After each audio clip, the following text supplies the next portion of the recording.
Right Venkatareddy గారు అటు చొక్కా మడత పెట్టాలి మొత్తం సైన్యమే పని చేయాలని నిన్న వాలంటీర్లకు వందనం సభలో ముఖ్యమంత్రి మీ పార్టీ అధినేత జగన్మోహన్ రెడ్డి కామెంట్ చేశారు. దానికి మాజీ ముఖ్యమంత్రి టీడీపీ అధినేత చంద్రబాబు నాయుడు కౌంటర్ విన్నారు. దానిపై మీ స్పందన ఏంటి? సతీష్ గారు, ముందుగా మీకు ప్యానెల్లో ఉన్న అందరికీ అట్లానే 10 టీవీ ప్రేక్షకులందరికీ గుడ్ మార్నింగ్, నమస్కారాలు. Good morning. జగన్మోహన్ రెడ్డి గారు, మేము ఎన్నికల యుద్ధానికి సిద్ధంగా ఉన్నాం. ఆల్రెడీ మనం పేదల తరపున అండగా నిలబడ్డాం. పేదలకు మంచి చేస్తున్నటువంటి ప్రభుత్వంగా మనం ఉన్నాం. సో మనం ఇంకా 2 నెలలు ఎన్నికలు, 2 నెలల లోపే సమయం ఉంది. సో మీరందరూ చొక్కా స్లీవ్స్ మడతపెట్టి పేదలకు మేము అండగా నిలబడటానికి సిద్ధంగా ఉన్నాం అని చెప్పి, ఏదైతే ప్రభుత్వానికి అండగా నిలబడాల్సినటువంటి అవసరం ఉంది అని చెప్పి ఆయన చెప్తే, దానికి ఎందుకు చంద్రబాబు నాయుడు గారు ఆయనకి మరి ఎక్కడ నొప్పి వచ్చిందో, ఎక్కడ ఇబ్బంది వచ్చిందో ఆయన కుర్చీలు మడత పెట్టేసి మా మీద ఏదో చేస్తారని చెప్పి మాట్లాడుతున్నాడు. ఆల్రెడీ చంద్రబాబు నాయుడు గారు కుర్చీని మడత పెట్టేస్తేనే కదా ఆ కుర్చీ తీసుకెళ్లి హైదరాబాద్ లో ఇంట్లో వేసుకున్నాడు. చంద్రబాబు నాయుడు గారి కొడుకుని ఆల్రెడీ మంగళగిరిలో మడత పెట్టారు. ఆల్రెడీ చంద్రబాబు నాయుడు గారికి రాజ్యసభలో 0 సీట్లతో ఉన్నటువంటి సీట్లు కూడా మడత పెట్టేశారు. ఇప్పుడు 1 సీటు కూడా లేదు.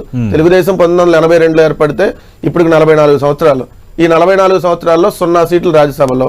రేపొద్దున లోక్సభలో కూడా అదే 0 అయ్యిద్ది. అదే అసెంబ్లీలో కూడా రేపొద్దున 0 అయ్యిద్ది. అంటే ఉన్నటువంటి 1-2 సీట్లు కూడా మడత పెట్టేసి ఆల్రెడీ ప్యాక్ చేసి మళ్ళీ మిమ్మల్ని హైదరాబాద్ పంపించడానికి సిద్ధంగా ఉన్నారు ప్రజలు. ఆల్రెడీ కుప్పంలో నీ సీటు మడతడిపోతుంది కాబట్టి నువ్వు కుప్పానికి కూడా పరిగెత్తా ఉన్నావు. ఇన్ని సంవత్సరాల కుప్పంకి ఎప్పుడు పరిగెత్తలా. సో ఎవరు కుర్చీని ఎవరు మడత పెట్టారు, ఎవరు మడత పెడితే ఆ కుర్చీని తీసుకెళ్లి ఎక్కడ ఉంటున్నారు అనేది ఆల్రెడీ పబ్లిక్ 2019 ఎన్నికల్లో తీర్పిచ్చింది. మళ్ళీ కొత్తగా ఏదో మీరంట, మళ్ళీ ఇంకోళ్ళు ఎవరు జనసేన అంట. సో మళ్ళీ మీకు తోడు ప్రజలు అసలు మీ వైపు ఎప్పుడున్నారు? మీరు జనసేన కలిసే ఉన్నారు, కానీ ప్రజలు మీ వైపు లేరు కదా. ఈ స్థానిక సంస్థల ఎన్నికలు అన్నింటిలో ఒక్క గ్రాడ్యుయేట్స్ ఎన్నికలు మినహాయిస్తే ప్రతి ఎన్నికల్లో మీకు ఉన్న కుర్చీలు కూడా, అంటే ఉన్న సర్పంచులు, అంతకుముందు మీరు గెలిచిన సర్పంచులు కావచ్చు, అంతకుముందు మీకు ఉన్నటువంటి మున్సిపాలిటీలు కావచ్చు, అంతకుముందు మీరు ఉన్నటువంటి ఎంపీడీసీలు కావచ్చు, అవన్నీ మడత పెట్టేసి మీకు వెనక్కి ఇచ్చేసి ఆ కుర్చీలో వైఎస్ఆర్ కాంగ్రెస్ పార్టీని కూర్చోబెట్టారు కదా. సో మళ్ళీ మీరు ఏదో కొత్తగా మడత పెడతారని అంటే, ఎవరిని మడత పెట్టారు? ఎవరిని మడత పెడితే ఎవరెళ్ళి ఈ రోజు ఢిల్లీ చుట్టూతా తిరుగుతా ఉన్నారు?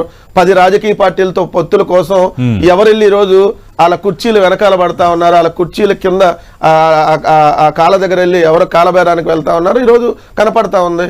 మేము ప్రజల పక్షాన ఉన్నాం. మేము ఏ రాజకీయ పార్టీలతో పొత్తులు లేవంటున్నాం. మేము ప్రజలకి ఏదైతే ప్రభుత్వంలో ఈ రోజు ప్రభుత్వానికి సంబంధించిన ప్రభుత్వ అధికారులను అడుగుతాం. సో ప్రభుత్వంలో పనిచేసే అందరినీ కూడా ప్రభుత్వానికి మద్దతు అంటాం. అలానే వాలంటీర్లు కూడా ఈ రోజు ప్రభుత్వానికి ప్రజలకి మధ్య సేవ చేస్తున్నటువంటి వాళ్ళు. సో వాళ్ళు ప్రభుత్వం చేస్తున్నటువంటి మంచిని ఇంకా వివరిస్తూ ఈ ప్రభుత్వంలో ఇంత మంచి జరిగిందని చెప్పాల్సినటువంటి అవసరం ఉంది అని ముఖ్యమంత్రి గారు నేను స్పష్టంగా చెప్పారు. ఇప్పుడు రామకృష్ణ ప్రసాద్ గారు ఉదహరించిన సంఘటనలు నిన్న చంద్రబాబు నాయుడు కూడా వేదిక మీద మాట్లాడారు. ఈ సంఘటనలు అన్ని 5 ఏళ్లలో చోటు చేసుకున్నాయి. ఫస్ట్ టైం రాష్ట్రంలో ఈ తరహాగా అరాచకాలు జరిగాయని, లేదంటే ఇంత విధ్వంసం ఉందని ఒక పుస్తకం రావటం ఇదే తొలిసారని నిన్న చంద్రబాబు కూడా అన్నారు. పుస్తకాన్ని అది ముందు మడిచి ఆ పుస్తకాన్ని అక్కడ పెట్టుకోమని చెప్పండి, ఫస్ట్ పాయింట్. ఎందుకంటే పుస్తకం వేశారంట విధ్వంసం అని. అసలు విధ్వంసం అంటే ఏంటి సార్? 3 పంటలు పండేటటువంటి పచ్చటి పొలాలని ఒక దుర్మార్గమైనటువంటి వ్యక్తి, ఒక ముఖ్యమంత్రిగా ఉండి తన రాజకీయ స్వార్థం కోసం, తన ఏదైతే రియల్ ఎస్టేట్ వ్యాపారం కోసం 33,000 ఎకరాలు 3 పంటలు పండేటటువంటి భూముల్ని లాక్కొని, ఒకవేళ ఎవరైనా భూములు ఇవ్వనంటే వాళ్ళని బెదిరించో, లేదంటే ఆ పొలాలని తగలబెట్టం, అది కదా విధ్వంసం. ఆ పుస్తకంలో పై పేజీలో అది వేయాలి కదా. పొలాలను తగలబెట్టినవి 3 పంటలు పండే భూములు ఎట్లుండేవి, ఆ 3 పంటలు పండేటప్పుడు ఉన్న 5 పొలాలు ఎలా ఉన్నాయి, అది పైన ఫోటో వేసి నాడు అలా ఉండేది, నేడు ఈ పొలాలు ఉండే భూమిని ఏ విధంగా తయారు చేసాం బీడు భూములుగా, అది కదా వేయాల్సింది, అది కదా విధ్వంసం. రెండో అంశం వచ్చేటప్పుడు రాజధానిని వైఎస్ఆర్ కాంగ్రెస్ పార్టీ కూడా ఒప్పుకుంది కదా.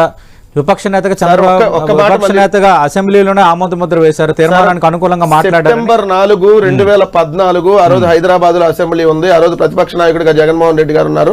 ఆ రోజు రాజధాని మీద చర్చ జరగకుండా డైరెక్ట్ గా ప్రకటన జరిగింది. ప్రకటన జరిగినప్పుడు ఆ రోజు ప్రతిపక్ష నాయకుడిగా ఉన్న జగన్మోహన్ రెడ్డి గారు క్లియర్ గా చెప్పారు, మీరేంటి చర్చ జరగకుండా డైరెక్ట్ గా ప్రకటన చేసేశారు అంటే. అప్పుడు ఆ రోజు స్పీకర్ గా కోటెల సుప్రసాద్ గారు అవకాశం ఇవ్వకపోతే చెప్పారు, సరే 30,000 ఎకరాలు ప్రభుత్వ భూమి దగ్గర పెట్టండి. ప్రభుత్వ భూమి దగ్గర పెడితే ఏదైతే మధ్య తరగతి వాళ్ళకి, దిగువ మధ్య తరగతి చిన్న వ్యాపారస్తులకి మనం తక్కువ రేటుకి ఇవ్వడానికి అవకాశం ఉంటుందని చెప్పారు. కానీ మీరు చేసింది ఏంటి?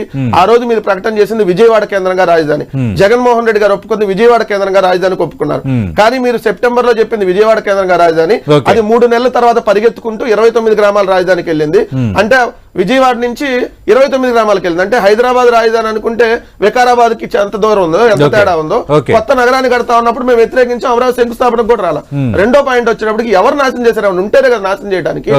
ఇప్పుడు ప్రజావేదిక అంటే అది అక్రమ కట్టడం, ఖచ్చితంగా కోల్చాల్సిందే. అంటే ప్రజావేదికను కూల్చేశారు, ఆ కూల్చేసిన డెబ్రిస్ ని కూడా అలాగే ఉంచారు. అంటే నేను నాకు ప్రతి సందర్భంలో అది కనబడాలి, నేను దాన్ని చూసి మదన పడాలి అని ఆ తరహాగా ఇక్కడ ప్రభుత్వం ఆలోచన చేస్తుందని నేను చంద్రబాబు అయినా కూడా మదన పడుతున్నాడా చేసిన తప్పుకి ఎదురు కనపడుతున్నా అయినా కూడా ఇప్పటికైనా కూడా చంద్రబాబు నాయుడు గారు దానికి రిలీజ్ అయ్యారా? ఇదే మీరు నోయిడాలో ఇదే అక్రమ కట్టడం ఏదైతే ఆ భవనం కూల్చమని చెప్పి కోర్టు తీర్పిస్తే ఇదే తెలుగుదేశం వాళ్ళు వాట్సాప్ స్టేటస్ పెట్టుకున్నారు కదా సార్, బ్రహ్మాండంగా అది కూలుతున్నటువంటి ఫోటోలు. మరి ఇక్కడ అక్రమ కట్టడాన్ని కూలుస్తుంటే ఇదేదో విధ్వంసం మాట్లాడితే అలా. రెండోది రాష్ట్రాన్ని మడత పెట్టారంటున్నారు. ఎవరు సార్ మడత పెట్టింది? మీ ఈనాడు దినపత్రికలు రాశారు. జగన్మోహన్ రెడ్డి గారు ప్రమాణ స్వీకారం చేసే ముందు రోజు ఆంధ్రప్రదేశ్ రాష్ట్ర ఖజానాలో 100 కోట్ల డబ్బులు మాత్రమే ఉన్నాయి, లక్షల కోట్ల రూపాయల అప్పులు ఉన్నాయి, తెల్లారితే శాలరీలు ఇవ్వాలి, ఈ రాష్ట్రానికి అప్పులు కూడా పుట్టవని చెప్పి సాక్షాత్తు మీ మాజీ మంత్రిగా చేసిన యనమల రామకృష్ణుడు మాట్లాడిన స్టేట్మెంట్. అంటే మీ రాష్ట్రాన్ని పూర్తిగా మడతెట్టేసి వెళ్ళిపోయారు. రాష్ట్ర ఖజానాన్ని దోచేసుకొని తీసుకొని హైదరాబాద్ లో విలాసవంతమైనటువంటి భవనాలు కట్టుకోవడం, ఉన్నటువంటి ఖజానాన్ని దుబారా ఖర్చు పెట్టడం, ఇవన్నీ చేసి మీరు వెళ్ళిపోతే దాన్ని గాడిలో పెట్టి జిఎస్డిపి వృద్ధి రేటు పెరిగితే రాష్ట్రం విధ్వంసం అయినట్ట, పారిశ్రామిక వృద్ధి రేటు పెరిగితే రాష్ట్రం విధ్వంసం అయినట్ట, 4 పోర్టులు కడుతుంటే రాష్ట్రం విధ్వంసం అయినట్ట, ఏదైతే 10 ఫిషింగ్ హార్బర్లు కడుతుంటే రాష్ట్రం విధ్వంసం అయినట్ట, 6 ఫిష్ ల్యాండ్ సెంటర్లు కడుతుంటే రాష్ట్రం విధ్వంసం అయినట్ట, 3 పారిశ్రామిక కారిడార్లు వస్తే రాష్ట్రం విధ్వంసం అయినట్ట, 13 రాష్ట్రాలు ట్రై చేస్తే బల్క్ ట్రక్ పాటు ఆంధ్రప్రదేశ్ రాష్ట్రానికి వస్తే రాష్ట్రం విధ్వంసం అయినట్ట, 15,004 గ్రామ సచివాలయాల నిర్మాణాలు జరుగుతా, 10,778 వైఎస్ఆర్ రైతు భరోసా కేంద్రాల నిర్మాణాలు జరుగుతా, 10,112 వైఎస్ఆర్ ఏదైతే డిజిటల్ లైబ్రరీ నిర్మాణాలు జరుగుతా ఉంటే, హెల్త్ క్లినిక్లు 10,000కు పైగా నిర్మాణాలు జరుగుతా ఉంటే ఇది రాష్ట్రం విధ్వంసం అయిపోయినట్లంట. ఈ రోజు పేదవాడికి కడుపు నిండా తిండి పెడతా, వాళ్ళకి కూడు గుడ్డ ఏదైతే మనం అంటామో దాంట్లో 31,000 మందికి ఈ రోజు ఇళ్ల పట్టాలు ఇచ్చి ఏదైతే ఇల్లు నిర్మిస్తా ఉంటే రాష్ట్రం విధ్వంసం అయిపోయిందంట. ఏదైతే మీరు స్కూళ్ళని నాశనం చేసేస్తే ఈ రోజు 17,000 కోట్ల రూపాయలు ఖర్చు పెట్టి నాడు నేడులో భాగంగా 56,000 స్కూల్స్ ని డెవలప్ చేస్తా ఉంటే ఇది విధ్వంసం సృష్టించినట్టంట. 17 మెడికల్ కాలేజీలు తీసుకొని వస్తే రాష్ట్రం విధ్వంసం అయిపోయినట్టంట. రాష్ట్రం ఎక్కడ విధ్వంసం కాలేదు సార్, తెలుగుదేశం పార్టీ పూర్తిగా విధ్వంసం అయిపోయింది. రాజ్యసభలో ఎలా 0 సీట్లకు పరిమితం అయిందో రేపొద్దున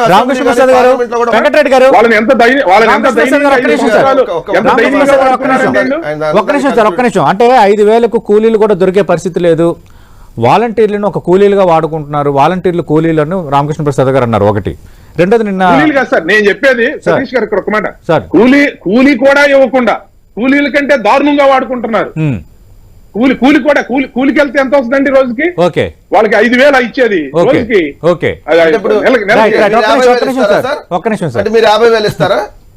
మీరు వాలంటీర్లకు 50,000 ఇస్తారా? మేము 5,000. మీరు ఉద్యోగం, వాళ్ళది ఉద్యోగము, మీరు 50,000 రూపాయలు ఇస్తారా? రెండోది వచ్చినప్పుడు ఇదే మగవాళ్ళు లేనప్పుడు డోర్లు కొడతారని చెప్పి అసభ్యకరంగా మాట్లాడినటువంటి మీకు వాలంటీర్ల గురించి మాట్లాడే హక్కు ఎక్కడ ఉంది సార్? మగవాళ్ళు లేనప్పుడు డోర్లు కొడతారని చెప్పి నిశ్చితుగా మాట్లాడారు చంద్రబాబు నాయుడు గారు. ఒక మనిషి మాట్లాడతాడు వాలంటీర్ల మీద, ఇంకొక మీ పార్ట్నర్ పవన్ కళ్యాణ్ ఏమో వాళ్ళు హ్యూమన్ ట్రాఫికింగ్ పాల్పడుతున్నారని చెప్పి మాట్లాడతా మీరు మళ్ళీ వాళ్ళ మీద సానుభూతి వ్యక్తం చేస్తారు. 5,000 రూపాయలు గౌరవ వేతనం ఇస్తుంటే అది సాలరీ కాదు, వాళ్ళు పని చేస్తున్న ఉద్యోగాలు. ఒక గ్రామంలో ఉంటూ ఆ గ్రామంలో ఒక 50 ఏళ్లకు సేవ చేసేటటువంటి ఒక అద్భుతమైన అవకాశం వాళ్ళకి దొరికింది. వాళ్ళు ఈ రోజు ప్రజలకి ప్రభుత్వానికి మధ్య వాళ్ళ పనిచేస్తున్నారు.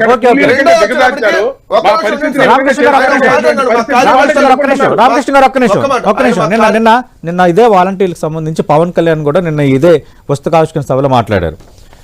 33,000 మంది మహిళలు మిస్సింగ్ అయ్యారు అని నేను చెప్పాను. హైదరాబాద్లో డేటా ఇస్తే జగన్ ఇవాళ చదివారు.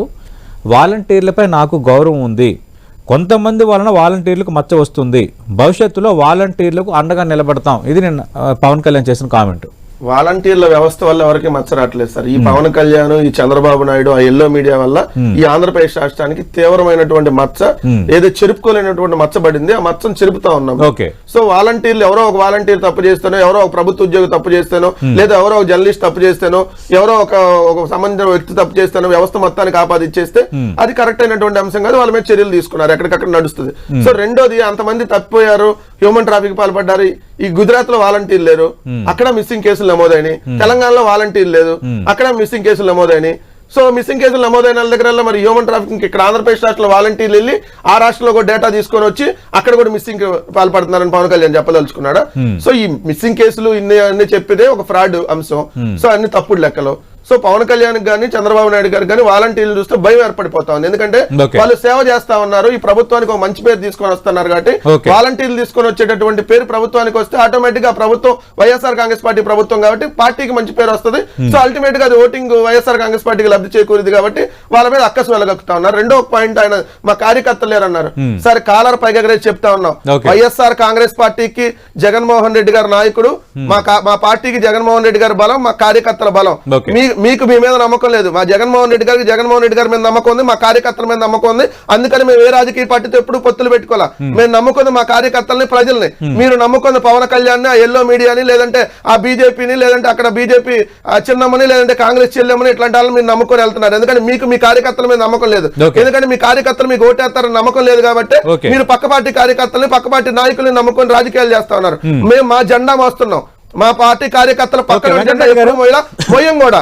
మా పార్టీ పేరు వైఎస్ఆర్ కాంగ్రెస్ పార్టీ, మా జెండా ఎజెండా ప్రజలకు మంచి చేయటమే. సో మేము ఏ జెండా మోయట్లా మీలాగా ఒక రోజు బీజేపీ జెండా, ఓ రోజు జనసేన జెండా, ఇంకో రోజు కమ్యూనిస్టుల జెండా, ఇంకో రోజు ఎంఐఎం జెండా, ఇంకో రోజు పక్క రాష్ట్రంలో కాంగ్రెస్ జెండా. ఈ జెండాలు మోసే కర్మ మీ కార్యకర్తలకు. వైఎస్ఆర్ కాంగ్రెస్ పార్టీ కార్యకర్తలకు ఏ జెండా మోసే అవసరం లేదు. మా జెండా ఒకటే ఉంది, మా ఎజెండా జగన్మోహన్ రెడ్డి గారు ఏది చెప్తే అదే, ఒకటే పార్టీ ఒకటే లైన్. Right right. అంటే వెంకటరెడ్డి గారు నిన్న ముఖ్యమంత్రి చేసిన కామెంటు, ప్రతి ఇంటికి వెళ్ళి చెప్పండి చంద్రబాబు నాయుడు కనుక లేదా టీడీపీ కనుక ఓటేస్తే అమలవుతున్న పథకాల రద్దుకు మీరు ఆమోద ముద్ర వేసినట్టు అన్న విషయాన్ని వెళ్ళి చెప్పాలని అన్నారు. వాలంటీర్లకు సంబంధించి ఆల్రెడీ ఎన్నికల విధులకు ఉపయోగించకూడదని ఎన్నికల కమిషన్ మొన్న దాన్ని స్పష్టంగా చెప్పింది. అలాగే సచివాలయ సిబ్బందిని వాడొచ్చు, వాళ్ళని కేవలం ఇంకు పెట్టడానికి వరకు, అలాంటి పనుల వరకే ఉపయోగించాలని చాలా క్లియర్గా చెప్పారు. అంటే వాలంటీర్లను మీరు ప్రచార కార్యకర్తలుగా వాడుకుంటున్నారు, మీ ప్రచారానికి వాడుకుంటున్నారు, పార్టీ కార్యకర్తలుగా వాడుకుంటున్నారు అనేది విపక్షాలు చేస్తున్న ఆరోపణ. అంటే ఇలా ఇంటికి వెళ్ళి మీరు ఇలా అయితే ఇలా అవుతుందని చెప్పడం అనేది అది ఒక రకంగా ప్రచారం లాగా కిందకి రాదంటారా? ఎట్లా సార్, ప్రభుత్వం ఇప్పుడు 5 సంవత్సరాలు మా ప్రభుత్వానికి ఏదైతే ప్రజలు ఓట్లేసి అధికారం ఇచ్చారు, ఈ ప్రభుత్వం ఏదైతే మంచి చేసుకుంటే ప్రజలకు వెళ్ళింది. ఈ మంచి అనేది ఈ ప్రభుత్వం మళ్ళీ వస్తే అది కొనసాగిద్ది. అదే మీరు మంచి చేశామని చెప్పాలి, రేపొద్దున ప్రజలు డిసైడ్ చేస్తారు. మీరు ఈ విధంగా చంద్రబాబుకు జనసేనకు ఓటేస్తే పథకాలు రద్దు అయిపోతాయి, దానికి మీరు అనడం అనేది 100% రాజకీయంగా ఒక ప్రచారం లాగా లేదా? తెలుగుదేశం పార్టీకి పొరపాటున తెలుగుదేశం పార్టీకి ఓటేస్తే అంతకుముందు 39 లక్షల మందికి పెన్షన్లు ఇప్పుడు 66 లక్షల మందికి వస్తున్నాయి. ఆ 66 లక్షల మందిని తీసేసి మళ్ళీ 30 లక్షలుగా పరిమితం చేస్తారు. అది కూడా మళ్ళీ 1వ తారీఖు ఇచ్చే పెన్షన్ తీసుకుని 15 లైన్ లో నిలబడి. అది మీరు వైఎస్ఆర్ కాంగ్రెస్ పార్టీ కార్యకర్తలు, మీ పార్టీ నేతలు మాట్లాడడం తప్పు కాదు, ప్రచారంలో భాగంగా ఖచ్చితంగా మీకు ఆ రైట్ ఉంది. తెలుగుదేశం పార్టీకి దాన్ని కౌంటర్ ఇచ్చుకున్న రైట్ ఉంది. ఇదంతా పూర్తిగా రాజకీయం. అంటే వాలంటీర్లు అలా అనొచ్చా? వెళ్ళి ప్రభుత్వం తరపున ప్రతినిధులు కాదు సార్, పార్టీ తరపున ప్రతినిధులు కాదు, ప్రభుత్వం తరపున ప్రతినిధులు కాబట్టి అలా అనొచ్చా అని. పార్టీ తరపున ప్రతినిధులు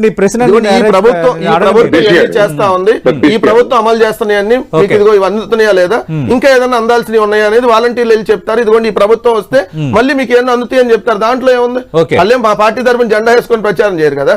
సో వాలంటీర్లు ప్రభుత్వానికి ప్రజలకి మధ్య వారధులు.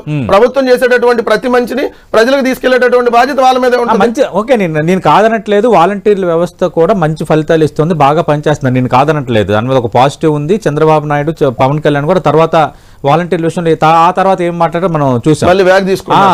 అదే అంటే ఇప్పుడు కానీ వెళ్ళి మీరు ఈ పథకాలు వేరే వాళ్ళకి ఓటేస్తే పథకాలు రద్దు అవుతాయి అన్న దానికి మీరు ఆమోద ముద్ర వేసినట్టు అంటే వాళ్ళని కొంత మనం అంటే బ్లాక్మెయిల్ చేసినట్టు కాదా? ఎవరు బ్లాక్మెయిల్ చేయవసరం లేదు సార్.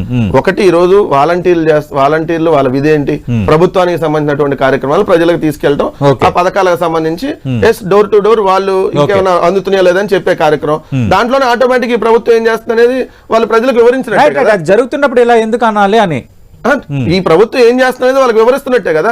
ఇప్పుడు వేరే వాళ్ళు వస్తున్నారు, రేపు పొద్దున ఏమంటున్నారు, ఈ వ్యవస్థను తీసేస్తామంటున్నారు, సచివాలయ వ్యవస్థను తీసేస్తామంటారు, వాలంటీర్ వ్యవస్థను రద్దు చేస్తామంటున్నారు. అసలు ఈ వాలంటీర్లు దండగని చెప్తారు వాళ్ళు, అసలు ఈ పథకాలన్నీ తీసేస్తామని చెప్తారు.